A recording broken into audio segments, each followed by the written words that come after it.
لالچی چوہا، لالچی چوہا۔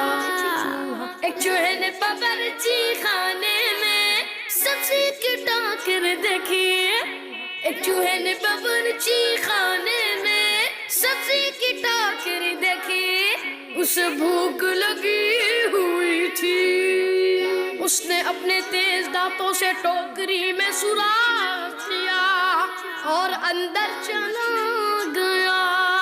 اس نے دیکھا ٹوکری میں آلو، مٹر گاجر رکھے ہیں، مٹر گاجر۔ اس نے سوچا آج تو مزہ آ جائے گا، پھر ان سبزیوں پر ٹوٹ پڑا۔ جب پیٹ بھر گیا تو اپنے بنائے ہوئے سوراخ سے باہر نکلنے لگا، لیکن نہیں نکل پایا، کیونکہ زیادہ کھانے کی وجہ سے پیٹ موٹا ہو گیا تھا۔ اس نے رونا شروع کر دیا۔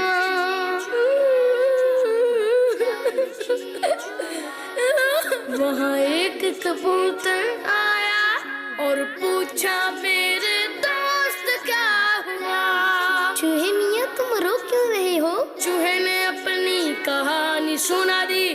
زیادہ کھانے کی وجہ سے تمہارا پیٹ موٹا ہو گیا ہے، اپنے پتلے ہونے کا انتظار کرو تاکہ تم آزاد ہو سکو۔ یہ کہہ کے کبوتر اڑ گیا۔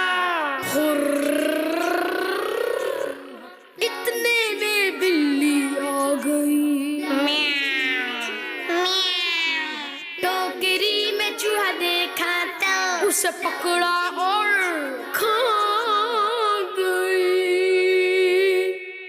امیر المؤمنین حضرت سیدنا عمر فاروق اعظم رضی اللہ تعالیٰ عنہ فرماتے ہیں، تم پیٹ بھر کر کھانے پینے سے بچو، کیونکہ یہ جسم کو خراب کرتا، بیماریاں پیدا کرتا اور نماز میں سستی لاتا ہے، اور تم پر کھانے پینے میں درمیانہ انداز لازم ہے، کیونکہ اس سے جسم کی اصلاح ہوتی اور فضول خرچی سے نجات ملتی ہے۔